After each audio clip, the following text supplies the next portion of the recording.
Now, it's Red Eye Radio. Gary McNamara and Eric Harley talk about everything from politics to social issues and news of the day. Whether you're up late or you're just starting your day, welcome to the show. From the Uniden America Studios, this is Red Eye Radio. All across America, he is Eric Harley, and I'm Gary McNamara. Welcome and good morning. Thank you so much for being here. Let's start out with an audio cut, all right? All right. Kevin O'Leary on CNN talking about Hunter Biden and his rant. Okay. Yeah. Over the weekend. Here we go. Very helpful Think about Joe Biden former President Biden as a servant for all those years, a phenomenal public servant. The last four, a little tough. If that was my son, I'd beat him with a stick. Wow. Okay. All right. I'm sorry. Do I have do I have the audio or do I just have the story? The story from Rahm Emanuel telling Megyn Kelly that a man can't become a woman and men shouldn't be playing against women in sports. And my first thought was, is he running for president now? Or has he decided as a Democrat to never run as for a president ever? Right. I run as an independent. And then, well, it probably won't be our last one on Colbert because if he's on until next May, he's going to be ranting like crazy. Yeah. But this isn't a rant from him. But I burst out laughing when I saw this. Went, why is this a story? Which means then I have to bring it to you. Of course. And now, just the way this is written from Breitbart. You ready? Okay. Noted political pundit Molly Ringwald sees the demise of Stephen Colbert's Late Show on CBS as having a silver lining. The Breakfast Club star says this way he is cleared to run for president of the United States. Yeah. Well, she made her forecast on social media, adding she is ready to stand by his side. Mm-hmm. That if Colbert, once he leaves, she will support him as a nominee for president of the United States. Yeah. I never liked any of her characters. Have I ever told you that?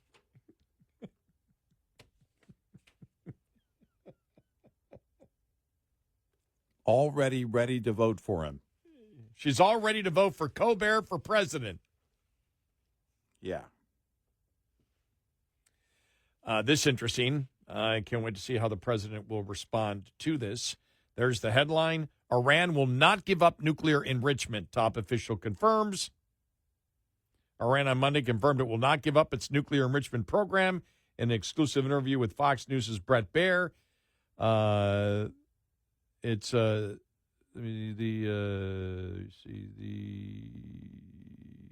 official confirmed that the U.S.'s top ambition in preventing Iran from further developing a nuclear weapon by blocking all enrichment capabilities is unlikely to come to fruition despite threats of intense international sanctions.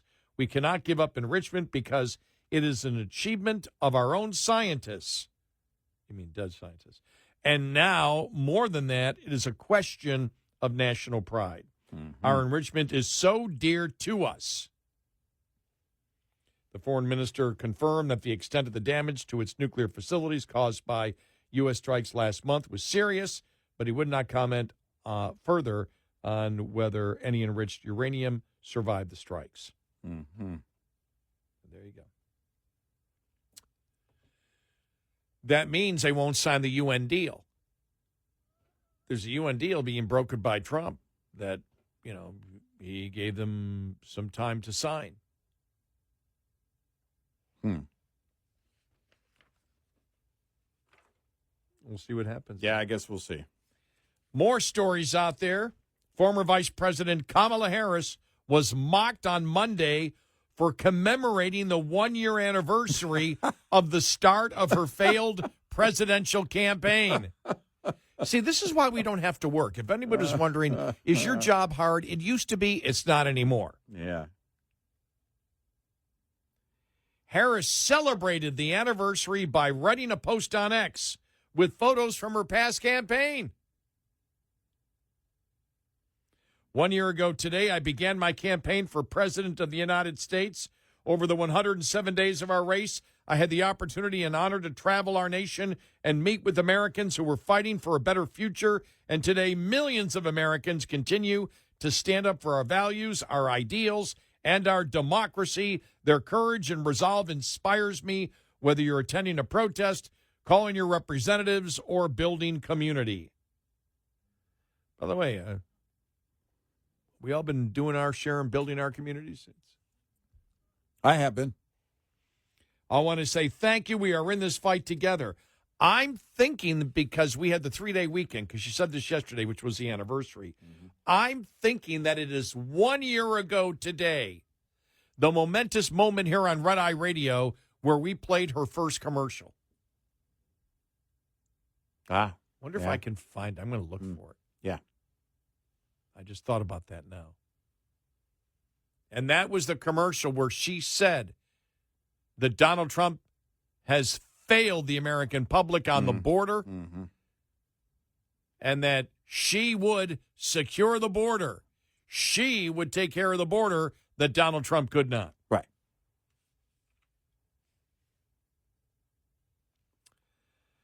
And, of course, we all knew that already. We knew she was strong on the border. I mean, she didn't even have to spend money on that ad. We knew that she was stronger on the border than Donald Trump. I mean, everybody knew that. And then we have here, many social media users were not impressed with her commemorating the first anniversary of her campaign, pointing out that she neglected to reference Biden in the post. You didn't get a single primary vote. Yeah. How very democratic. Right. Twitchy's Amy Curtis wrote. RNC Research, managed by the Republican National Committee, posted, becoming the presidential nominee without getting a single vote is not the flex you think it is. Chuck Ross on the Washington Free Beacon. LOL. Complete Joe Biden erasure. Yeah. Political commentator Link Lauren agreed, no mention of Biden again, really trying to erase her association with him. She was there in lockstep with that failed administration. I don't have amnesia. I love this.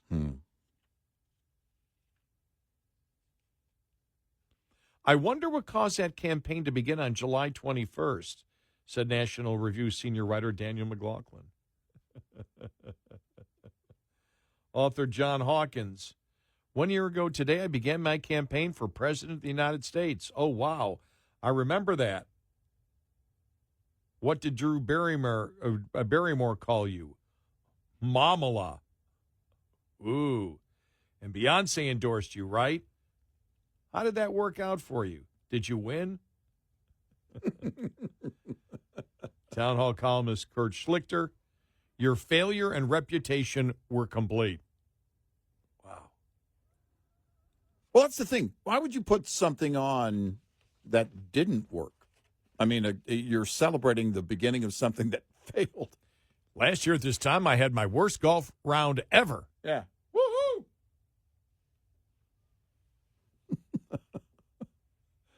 I don't get the idea of that at all.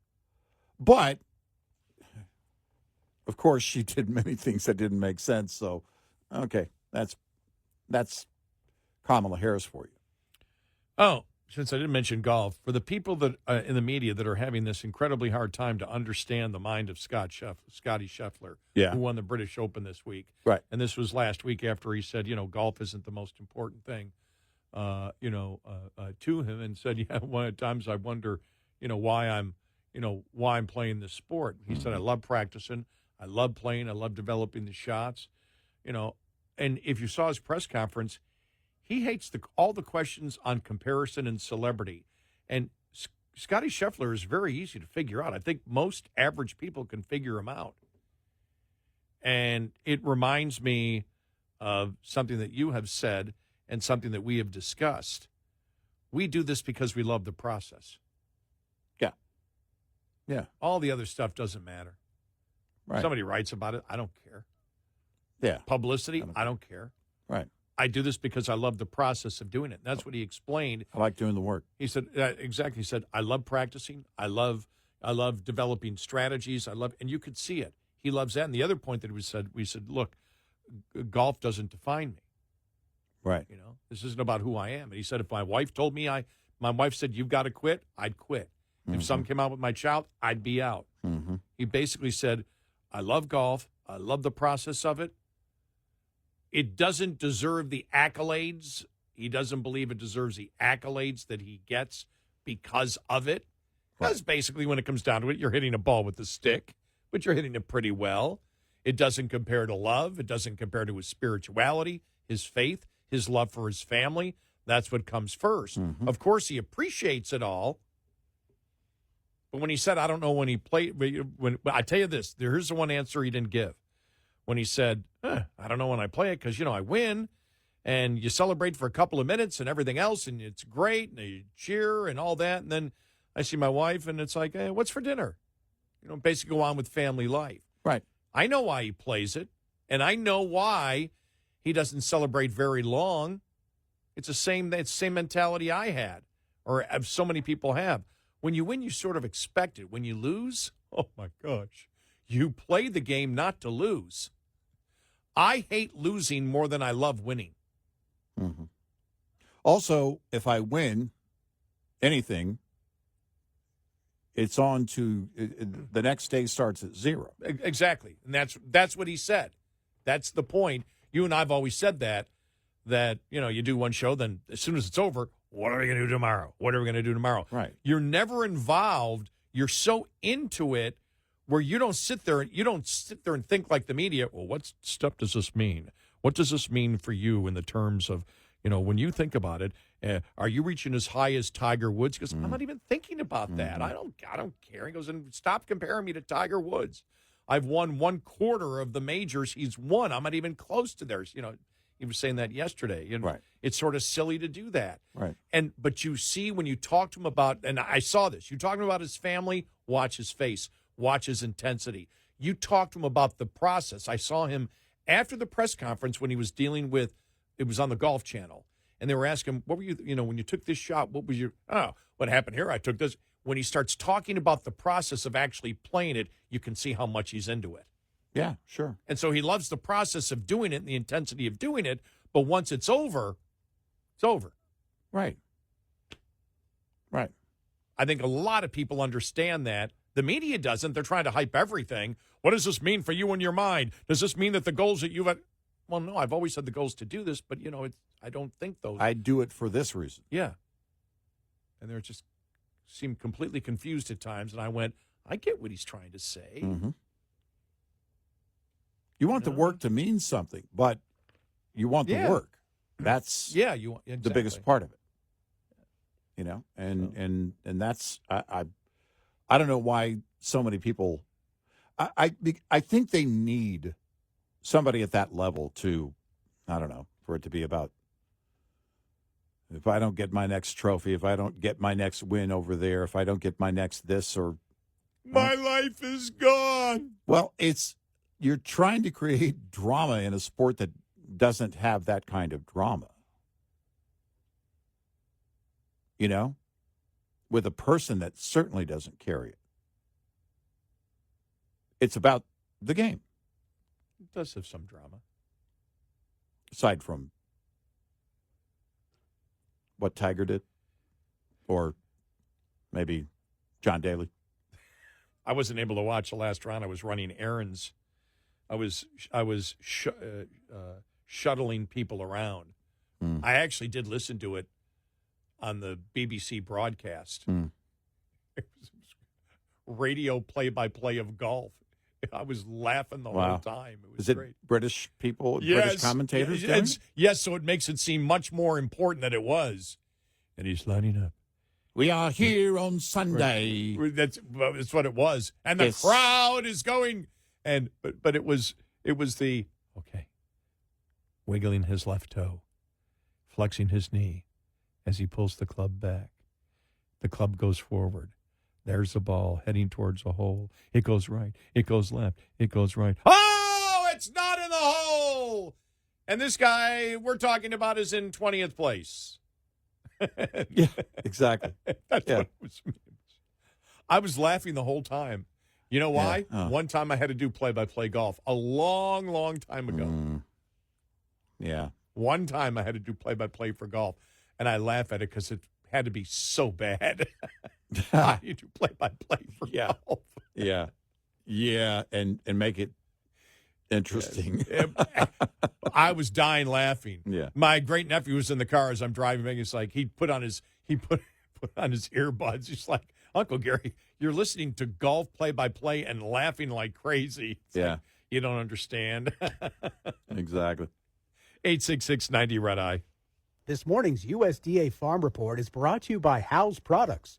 Tested, trusted, guaranteed since 1920. The peak of this year's tornado season, March through June, has come and gone, leaving behind what USDA meteorologist Brad Rippey believes will be a surprising stat to some. We have reached a level of tornado activity that puts us within reach of an all-time record for number of tornadoes in the United States. As of mid-July, of the 1,350 tornadoes recorded by that time, most occurred during season's peak. We saw at least 300 tornadoes apiece in March, April, and May, and then we saw another 252 tornadoes based on preliminary reports in the month of June. The record for most tornadoes in one year was reached in 2004, a year that produced 1,842 such events. Certainly within reach, especially if we have an active secondary tornado season in the autumn months. Which has taken place with greater frequency in recent years, according to Rippey. I'm Rod Bain reporting for the U.S. Department of Agriculture in Washington, D.C. This report brought to you by Cenex Fuels and Lubes.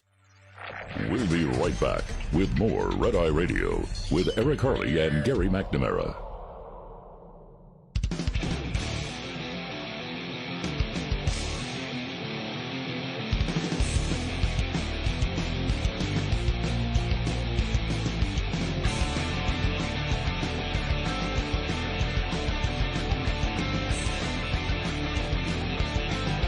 Turn Radio, he's Eric Harley, and I'm Gary McNamara. Welcome and good morning. Thanks so much for being here. Coming up following the bottom of the hour, Tulsi Gabbert back in the news, but it all relates to the Russia collusion hoax and what they put out yesterday. It will be interesting to see what you hear from Obama. Yeah. Because clearly they're going after Obama on it. I saw you had Mike Johnson out there yesterday saying, hey, if we have to call Obama on the stand, we will. We'll get to that coming up. Just reading part of the... It's just hilarious. It's just killing me. The Babylon Bee on Colbert. How to make a better late show. What kind of late show should we have that people will actually watch? Kidney stone watch. 90 straight minutes of a dude trying to pass a kidney stone. I'd watch that. The old Kaboom infomercial with Billy Mays on a loop. Oh, I'd watch that. Yeah. Such a classic. Cemetery Cam. Nothing but a live stream from a camera at a cemetery. Big upgrade, CBS. The ingrown toenail experience. Well, way less painful. Yeah. Mold. Watch bread slowly grow mold in some family's closet. What an improvement over Colbert. Oh, those are all shows I'd watch over Colbert. Wow. Yeah. A commie screeching and crying, but at the end someone comes out and whacks him with a stick. I'm assuming that's relating to Mamdani. Yeah, right. A commie screeching and crying. Wow. So many great options. You're welcome for the help, CBS. Yep.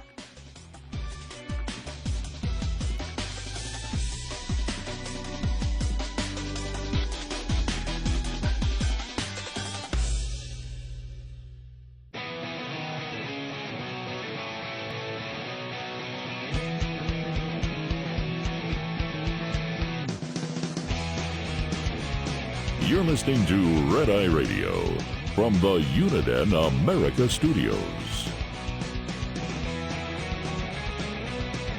And he is Eric Harley, and I'm Gary McNamara. Welcome and good morning. Thanks so much for being here.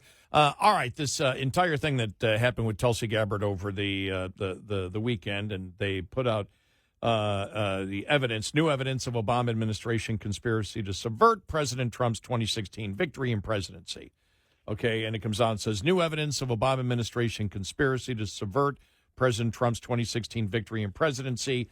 On Friday, Director of National Intelligence Tulsi Gabbert revealed overwhelming evidence that demonstrates how, after the president won the 2016 election against Obama and his national security cabinet members manufactured and politicized intelligence to lay the groundwork for what was essentially a years-long coup against President Trump. In the months leading up to the November 16 election, the intelligence community consistently addressed that Russia is probably not trying to influence the election by using cyber means. On December 7, 2016, after the election, talking points were prepared for DNI James Clapper, stating foreign adversaries did not use cyber attacks on election infrastructure to alter the U.S. presidential election outcome. On December 9th, President Obama's White House gathered top national security principals for a meeting that included James Clapper, John Brennan, Susan Rice, John Kerry, Loretta Lynch, Andrew McCabe, and others to discuss Russia. After the meeting, the Clapper's executive assistant sent an email to the intelligence community leaders tasking them with creating a new assessment per the president's request that details the tools Moscow used and actions it took to influence the 2016 election. It went on to say, ODNI will lead this effort with participation from the CIA, FBI, NSA, and DHS. Obama officials leaked false information statements to media outlets, including the Washington Post, claiming Russia has attempted through cyber means to interfere, if not actively influence, the outcome of the election. On January 6, 2017, new intelligence community assessment was released that directly contradicted the intelligence community assessments that were made throughout the previous 6 months. And that's what they, put out there, and they've got the emails and everything else. Problem is, with this, you got to lay out the story from the very beginning, because the left media is all over this, saying, well, wait a minute. You had Republicans that were mouthing the same things, including Tulsi Gabbert, that there was influence from the Russians. Right. You had Marco Rubio saying it from the 2018 assessment on it. The fact is, you're going back and forth on what the assessment is, and you're taking your eye off the ball, that it's not. You've got to start it at the very beginning, which was the intelligence agencies knowing that Hillary Clinton was going to attempt to set up Trump. When you started that way, then you can go to that very specific segment that happened in December of January and relate it specifically to that, not to other assessments that might have been done down the road. That makes sense? Yeah, right. When you know the whole story. When you know the whole story. But the way that she even comes out with it in the official report, you're lost. You're just thinking that, well, one assessment says this and the other assessment down the road says this, and some Republicans believe this and some Republicans did not. That means nothing, because intelligence assessments change all the time. Yeah. Well, based on new information. Right. It starts with the fact that the intelligence agencies knew Hillary Clinton was going to set up Trump. And if Obama knew that knowledge at that time, which he did, we know he knew that knowledge, that totally puts into a different context. Exactly. What happened in December and January when they had that meeting? Well, I need new intelligence. Well, that's because he knew that Hillary had set up Trump at that point, and they let it go all the way to that point. She only talks about that the assessment changed. Well, the assessment changed after that, too, and Republicans agreed with some of those assessments. So it isn't whether Republicans agreed with some of the assessments and disagreed with others, or Democrats did, or whatever. Everything is based on Hillary attempting to set up Trump, not attempting, successfully setting up Trump with a big lie by spending campaign dollars to make up a fake dossier, and the fact that the intelligence agencies knew what she was trying to do in July of 16, then everything is put into a different context. For God's sakes, Trump administration, the right hand's got to know what the left hand is doing. Well, there were a few people on social media that finally kind of put it to a very simple form. And I'm trying to see if I saved any of that. A couple of them that I saw, and it was essentially what Hillary and Obama knew, but especially Obama knew on the intel, but what he was doing differently. It wasn't that the intel community was saying this and then they were saying something different. It's what they were using that for and how and who knew the truth on that intel and who didn't. Because if you look at the Obama administration and the part of it where they were leaking information to the media, to the liberal activist media, clearly, of, the Russians were involved. And they already knew that wasn't true. Things they knew to be true and things they knew to be false, and then acted in the same way. They were trying to frame Trump. Right. They knew by that January meeting. They knew by the January meeting that the dossier was bogus. We know that. We'd stated that years ago. I don't even know when the exact timeline is. I can't remember when the exact timeline was. But the question is, the information that they claim that they have from July of 2016, we know that the intelligence agencies told Obama and the White House and James Comey that she was going to try to set up Trump. We know that. Nobody debates that anymore. Right. What is important is what was in that information. We know Obama knew in January that the dossier was totally bogus. What did he know and what was he told specifically in July? Because then that would tie it in that he knew all the time that this was going on over a significant period of time. So that, as we said before, would add to the conspiracy of people trying to conspire in order to set up Trump with what they knew was a lie over that period of time from July to January. Right.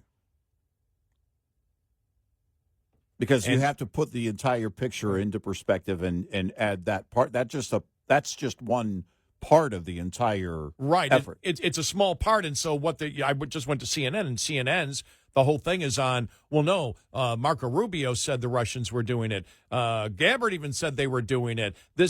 Others agreed with the new assessments that came out, as if an assessment is always consistent, and they never get back to the original thing that it all is based on. The intelligence agencies telling the White House and the FBI director way back in July of 2016 that Hillary was going to attempt to set Trump up or was setting Trump up. We don't know exactly what it is. Right. It's one of the above.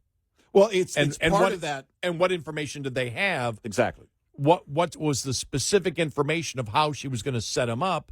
Was that already, did they already know that she was going to attempt to set him up in a particular way? Were there certain options? And one of them was the money being sent, again, through Perkins Coie, through Fusion GPS, to Christopher Steele, and then Iggy Danchenko or whatever to make up that fake dossier, which was then used to get a warrant, which then kicked the entire story, got the entire story going. As we all know, and when Trump was told about, again, they thought it was bogus. By January, we know they thought it was bogus, and when Comey briefed Trump on the dossier, he knew it wasn't, he didn't believe it was accurate, but he told Trump anyway, and then that's what kicked off this. Then when he leaked it, Comey had to leak it. Oh, yeah, I'm sure. Comey or somebody from his office leaked, we had this meeting. That's when CNN, Comey FBI has told Trump that these allegations are out there in the dossier. Well, they all knew they were fake by that point. Right. And that so, part of, the part, with, well, Marco Rubio believed it and Tulsi Gabbert believed it. Well, that's actually part of the effort. The effort is that you have to tell the lie to everybody. yeah. It is a massive misinformation campaign, a massive set of lies that have to be told at every turn, and you've got to get some of the people on board. You got to get anybody and everybody on board. If you look at the way that that Hillary crafted this, you get it working to the point that there actually is work being done on this at the FBI and CIA. You get it to that point and then go to the liberal activist media and tell them that the FBI and CIA are working on this, which at that point was true. They were working on it. And then the media takes off on it. You get the dossier to BuzzFeed eventually, and next thing you know, you've got a real story, but it's all based on the same lie or set of lies. You needed people to believe that. I mean, even there were a couple of moments or a couple of events in that chain of events where the CIA had to go back to the FBI with a criminal referral saying, okay, look, we did the intel on this, and we think there may be something up criminally, so we're going to pass it on to you guys. Well, yeah, that's real work. The question is, who knew the actual truth about it and was making all that happen? It's still at the basis of everything, this massive hoax. If you convince the police or any investigative organization or body to investigate something and they're actually doing the work, well, it would be accurate to say police are looking into it. And that's how it caught fire. She knew that if she could get it to the media, it would catch fire. Then in January, they had that meeting at the White House. And next thing you know, it's taken off because he had won by then. Susan Rice writes that infamous email literally on her way out the door on January 20th of 2017. Oh, by the book. We did it by the book. Obama insisted by the book. Looking to cover Obama's butt and hers. And we said, well, wait a minute. Why do you need to keep saying by the book? But assume by the book. But this is everything here was about, again, keeping that set of lies going. But the administration has to make this simple to understand, as simple as possible. They can't get caught putting out parts of it that the left will then try to throw spokes, They'll stick in the spokes. With every single little, you got a simple timeline. You're a simple breakdown. And what Tulsi Gabbert did was just bring up a small little segment of it as evidence that they can sit there and they can throw bricks at this thing, because if you don't go through the entire thing from beginning to the end, but simplify it so people can understand, you get lost in it. Right. 866-98 Red Eye. Coming up, more with Gary McNamara and Eric Harley. It's Red Eye Radio.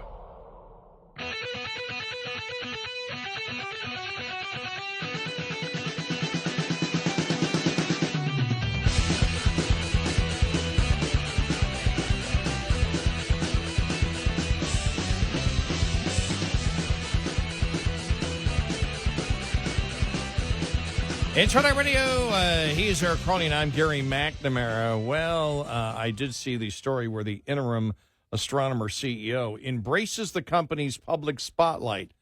Well, the new CEO saying, now a lot more people know of us. Some good has come from all of this. Yeah, well, okay. We're talking about the Coldplay incident. Yeah. I'm telling you, those memes over the weekend were just the best. Gene Simmons did say over the weekend, though, that if they ever do another live show, Kiss will not have a Coldplay cam.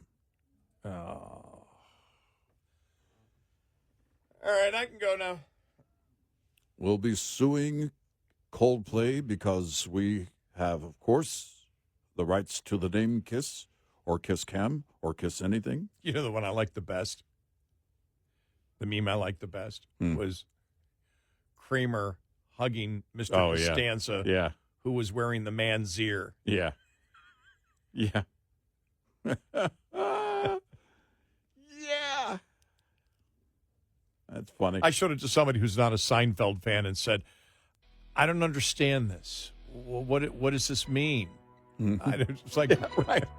Is this sexual? Like, no. It's years in the making. It's like, is it sexual? I'm like, no, not really. No. How do you explain it? Yeah. It's Seinfeld. I don't know if I can. Right, exactly.